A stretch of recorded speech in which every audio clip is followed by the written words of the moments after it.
Look at this. How you doing, B? How you doing, Ray? What up, brother? Hey, what's up, Hat? Good. How you guys feeling about this new project you guys got coming out? Rebellion Part 2. Excited. Feeling good, man. Feeling super excited.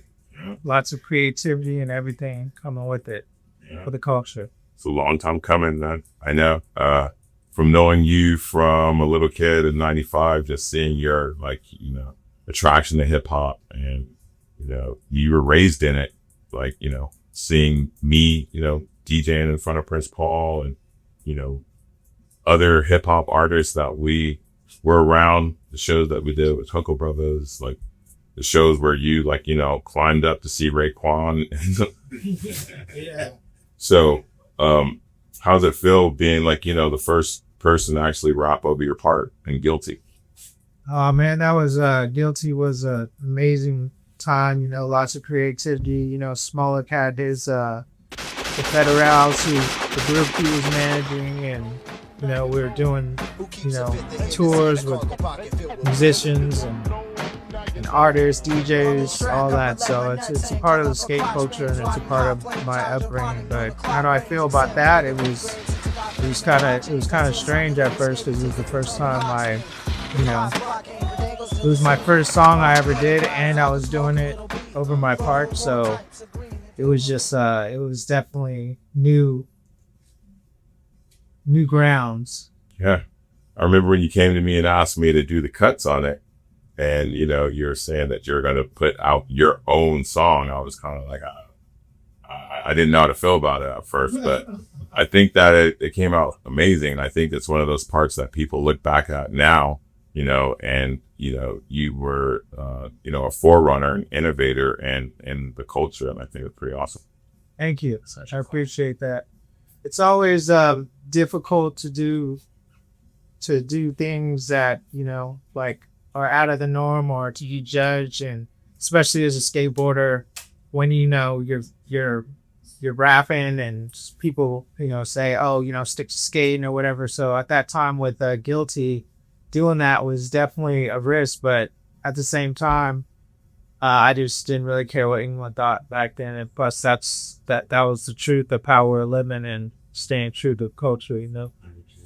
Yeah, 100%, dude. Yeah, you being around, traveling on tour with other rappers, with DJs, with skaters. Yeah, it was just a part of our culture. Like 95, just even helping out with the Voice promo bonus track. Yeah. Where, we had a bunch of hip hop, some local artists that we put on in Kenton's Park, and, taking some of those artists with us on tour. I think it just showed that it was it was accessible for you.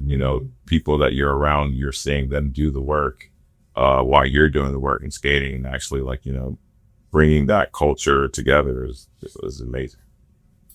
Absolutely. All right. So now you guys got labeled, all right? Yeah. Got a label, Youth Nation Empire.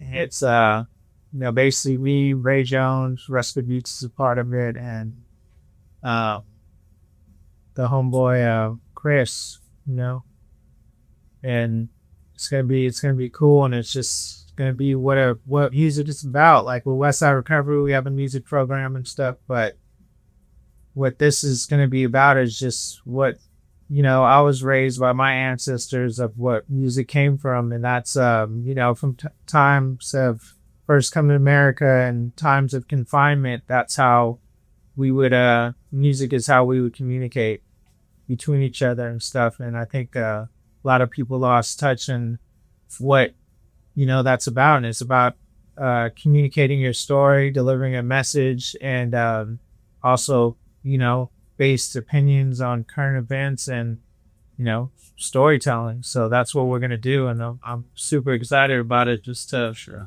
tell a narrative from our perspective.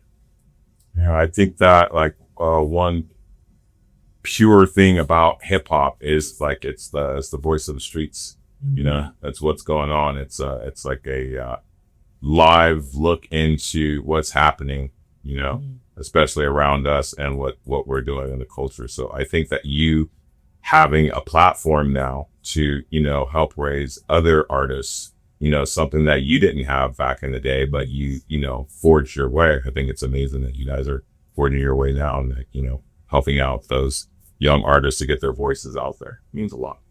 Absolutely. Thank you, Pat. Yeah, I appreciate you too and everything you've done, even when, you know, with Guilty, with doing that. And I was like, hey, you know, I need you to put the Biggie Smalls. If you don't know, now you know. And you're just like, I remember coming to your house and you just being like, you sure you want to do this? It's got to be dope. And I'm like, oh, it's going to be dope.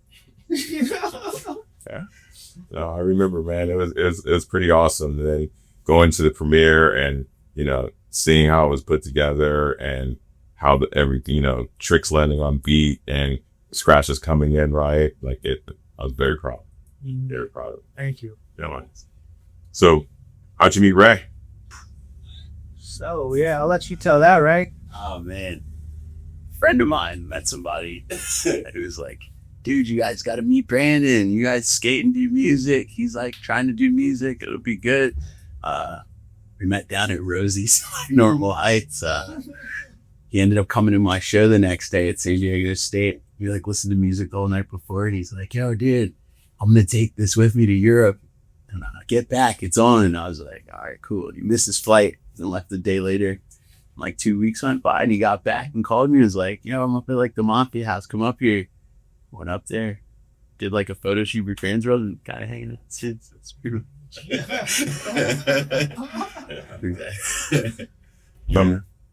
I remember Brandon introducing me to you. I think it was actually at the Trans World skate park, and just the way that he was, like the inflections that he was saying on your name, like held a lot of weight. He's like, you know, like this is Ray Jones. I don't know the fuck Ray Jones is. But again, you know, that's Brandon's like foresight of what, you know, he can see happen and actually see the potential in a person. Yeah. And he was like, nah, dude, like this is a dude. This is a man. And like he let me listen to a couple of songs and like I got it. It was awesome. It was awesome to see you guys come together and, you know, even being a part of you guys opening up for Action Bronson. Yeah. Like being able to DJ for you guys and doing that, I thought that was, I could see where it was going from there. You know what I mean? It was pretty awesome to see that. Straight to jail. Well, I was gonna say, man, I know that this isn't the first time that you guys are come together on a project and putting something out. And like, you know, like we've talked about that we have, you know, trials and tribulations, but because we're skateboarders, we don't give up, you know?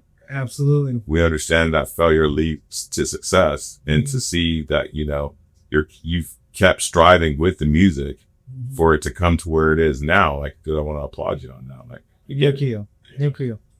Yeah. And it's just like, I use that analogy with skateboarding, anything in life. You know, skateboarding teaches you, you know, how to fail. And, you know, it's what you do when you pick yourself back up, whether that's art, music, anything. If you have a reference to skateboarding, then you understand that failure is not an option. And once you land that trick, it's all worth it. No matter at a spot or whatever, or, you know, people saying like, oh, I don't think you can do that. Oh, I'll believe it when I see it. And then, you know, it's cool. It's worth the work and the work ethic to get through it. So. That's right. You don't get anything without putting in the effort. And like, if you were to give up the first time, I mean, you know, when we got the studio, when we were working on getting music together, and, you know, you're working on your chops, you're working on your cadences, and, you know, yeah, you had to go to jail for a little bit. You know, you could have gave it up then, you know, but, you know, I think it just made you a little bit more focused because you came out and you were so hungry, like seeing you at the studio, seeing your dedication, both you and Ray's dedication, you know, when we were doing all that stuff was like to see. It was pretty good. Yeah. So now it's Rebellion 2. You even did our first Rebellion, and it was amazing times. We're not interested in like, oh, people. I mean, it's nice to blow up and everyone know you and stuff, but it's more about the art and the energy that surrounds that at that moment. And you were part of that. You brought it to light with your whole, you know, DJ presence, and it was just crazy. And then it's especially from our story from voice days from when I first moved back from Japan, just being able to do this journey with you is amazing. So we're gonna get to it. Yeah, I can't wait. Mm-hmm. All right, Hell yeah. Million 2 people, look out for it. Yeah, let's go. Sounds fat. Emily. Yeah.